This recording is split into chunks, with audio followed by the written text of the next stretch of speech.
En este segundo video del grupo del carbono vamos a hablar de hidruros y óxidos de los elementos. En cuanto a los hidruros del grupo, podemos ver en esta tabla que las entalpías de formación van aumentando, haciéndose más positivas a medida que bajamos en el grupo. Es decir, es bien estable el metano y la estabilidad va disminuyendo a medida que bajamos en el grupo. ¿Por qué es eso? Bueno, porque en principio los enlaces elemento-hidrógeno se van haciendo más débiles. Eso hace que en el caso del carbono se puedan formar cadenas, es decir, el carbono es el elemento de la tabla periódica con mayor posibilidad de formación de cadenas. El silicio también puede formar cadenas cuando está unido entre sí y unido a hidrógeno, hasta 10 átomos de silicio. Y si está unido a metilos, por ejemplo, hasta 100 átomos de silicio pueden formar la cadena. El germanio ya tiene mucha menor tendencia, el estaño menos o igual que el germanio, y nada se puede decir de tendencia tiene el plomo.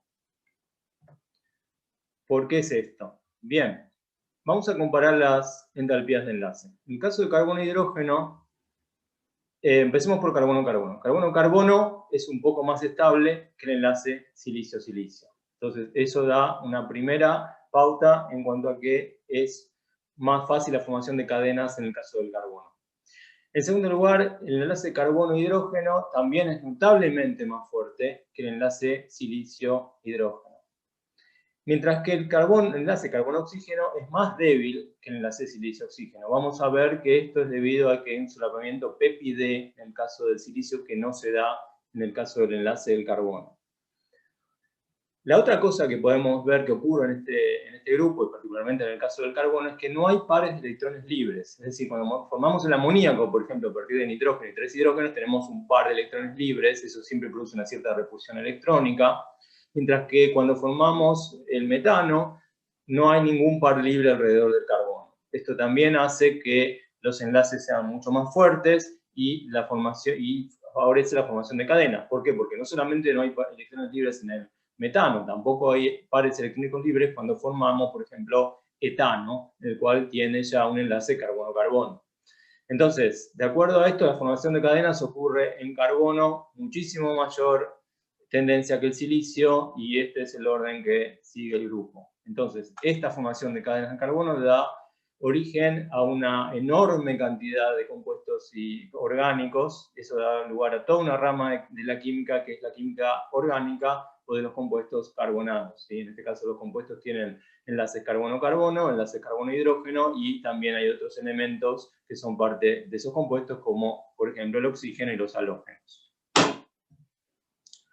En cuanto a la reactividad, también es otra de las cuestiones de los hidruros del grupo que es importante mencionar. El silano tiene mayor reactividad cinética, además de los factores que ya mencionamos de entalpía de enlace.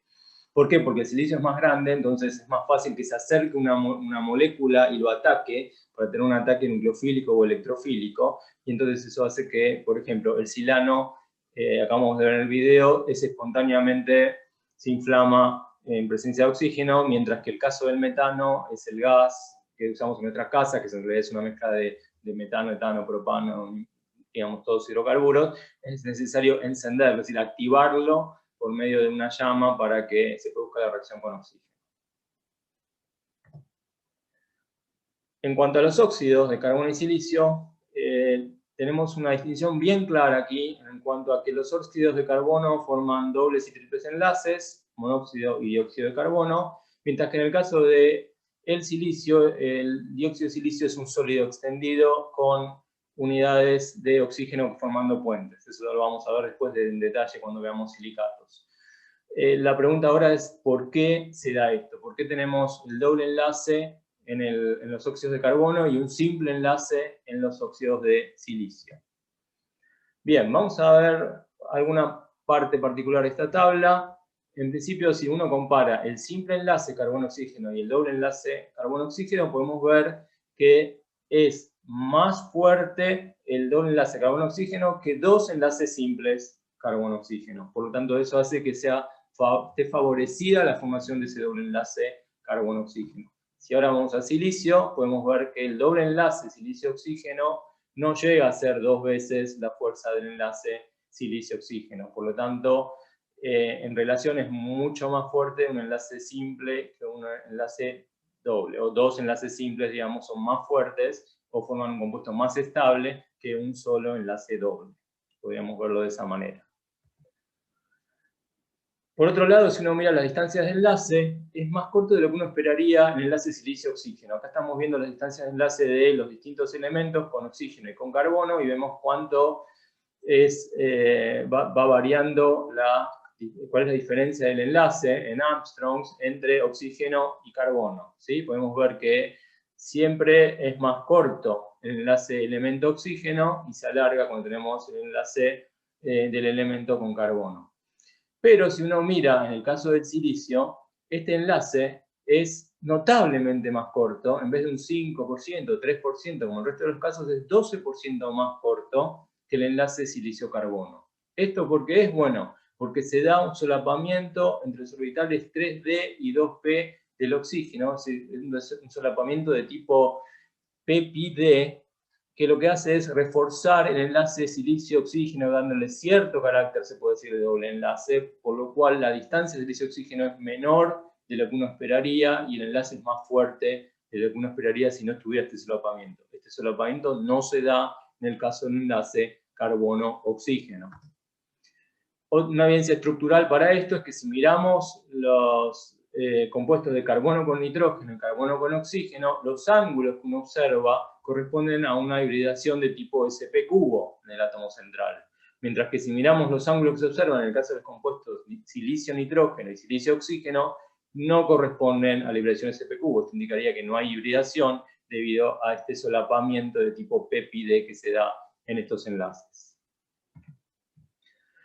Pasando a los óxidos del carbono, empezamos con el dióxido de carbono. El dióxido de carbono, podemos ver a la izquierda, aumenta su concentración en el aire a medida que van pasando los años, notablemente. Esta es una variación estacional, vamos a ver a continuación un video sobre eso. Pero lo importante es que ese aumento de concentración de dióxido de carbono correlaciona con la temperatura anual del planeta, que va en aumento año a año. Esto se debe a que el dióxido de carbono deja pasar la luz del sol hacia la Tierra, pero impide la irradiación del calor desde la Tierra hacia el espacio exterior debido a la absorción en el infrarrojo. Este es el famoso efecto invernadero que produce el dióxido de carbono.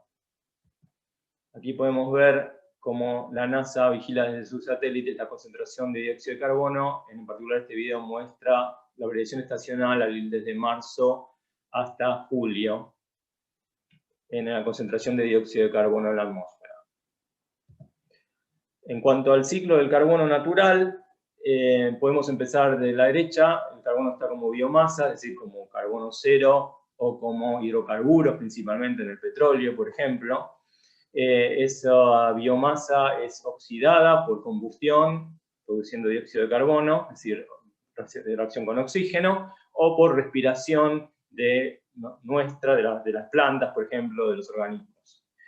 Eso produce dióxido de carbono. Ese dióxido de carbono se puede reducir por fotosíntesis en presencia de energía, luz principalmente, produciendo oxígeno que va a la atmósfera, y esa, digamos, fotosíntesis produce azúcares, es decir, compuestos carbonados unidos con un enlace carbono-carbono, carbono-hidrógeno y carbono-oxígeno, que terminan como la biomasa, es decir, el petróleo y el carbono cero que tenemos en la Tierra. ¿Sí? Este es el ciclo completo, lo pueden ver un poco más esquemático o más, digamos, mostrando fábricas y otras cosas en el diagrama de la derecha.